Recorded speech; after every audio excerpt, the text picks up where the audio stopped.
নদীর ধারে ছোট একটি গ্রাম পাথরঘাটা। খুব সাধারণ নিঃশব্দ ছিমছাম গ্রাম হলেও এখানকার মানুষের মুখে মুখে ফেরে এক রহস্যময় ঘটনার গল্প। পুরনো একটি পোড়ো বাড়ি, যেটিকে সবাই বলে কি চণ্ডীমার দালান। সেই দালানে বহু বছর আগে নাকি কিছু ভয়ঙ্কর ঘটনা ঘটেছিল। কারো মতে সেখানে ভূতের বসবাস, আবার কেউ বলে এটা নিছকি গুজব। সেই গ্রামের স্কুল শিক্ষক অবির জন্য একেবারেই অচেনা ছিল এই গল্পগুলো। শহর থেকে বদলি হয়ে সে এসেছিল পাথরঘাটায়। নতুন স্কুল, নতুন পরিবেশ আর নতুন চ্যালেঞ্জ। কিন্তু সে জানত না, তার জীবনের সবচেয়ে অদ্ভুত অভিজ্ঞতা অপেক্ষা করছে এই ছোট্ট গ্রামে। একদিন দুপুরে স্কুল শেষে বাড়ি ফেরার পথে অবি দেখতে পেল ডাকঘরের বুড়ো হেমন্ত কাকু তার দিকে এগিয়ে আসছে। হাতে একটি হলুদ খামে মোড়া চিঠি। তোমার নামে একটা চিঠি এসেছে। ঠিকানা ঠিকঠাক, কিন্তু প্রেরকের নাম নেই, বল হেমন্ত কাকু। অবি অবাক হয়ে খামটি হাতে নিল। লিখা ছিল, চণ্ডীমার দালান আসতে হবে। রাত 12টায়। একা আসবে। একজন পরিচিত। রাত 10টা বাজে। গ্রামের সব আলো নিভে গেছে। অবি ঘরের জানালায় বসে খামটি হাতের মধ্যে ঘুরিয়ে দেখছে বারবার। কে পাঠালো এই চিঠি? গ্রামের কেউ? শহর থেকে কেউ নাকি এও কোনো শিশুর কৌতুক? তবুও কৌতূহল তাকে ছাড়ল না। 12টার দিকে সে বেরিয়ে পড়ল। বাইরের রাস্তা শুনশান।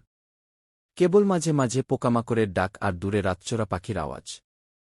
চণ্ডীমার দালান ছিল গ্রামের এক কোনায়, পুকুর ঘাটের পাশে। অর্ধভাঙা ইটের দালান, জানালার কাচ ভাঙা, ছাদের একাংশ ধসে পড়া। অবি সেখানে পৌঁছে দরজার সামনে দাঁড়াতেই অনুভব করল কিছু একটা তার শরীর ঘিরে ছায়ার মতো ঘুরছে। দরজাটা হালকা ঠেলা দিতেই খুলে গেল। ভেতরে অন্ধকার। টর্চের আলো ফেলতেই দেখা গেল দেয়ালে অদ্ভুত কিছু চিহ্ন।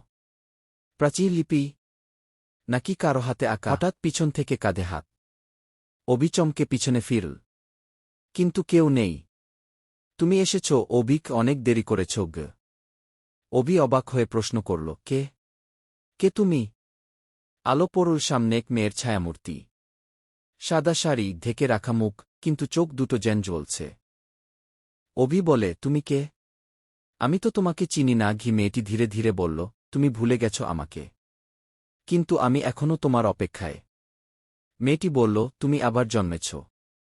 তুমি রাজা চন্দ্রদ্বীপ। আমি চণ্ডী। তুমিই আমায় বলেছিলে ফিরে আসবে। কিন্তু তুমিই প্রতিশ্রুতি ভেঙে চলে গিয়েছিলে। আমার মৃত্যু, আত্মহত্যা, সবই তোমার জন্য। এসব অদ্ভুত কাণ্ড দেখে অবি মাটিতে পড়ে যায়। পরের দিন সকালে অবি জেগে ওঠার পর কাল রাতের ভয়াবহ ঘটনা মনে পড়ার সাথে সাথেই সে কি চণ্ডীমার দালান থেকে দৌড়ে পালিয়ে যায়। এবং সে তার বাড়িতে এসে পৌঁছায়। এরপর সে সিদ্ধান্ত নিল যে এই গ্রাম ত্যাগ করবে। তৎক্ষণাৎ সে তার জিনিসপত্র নিয়ে শহরের উদ্দেশ্যে রওনা হয়।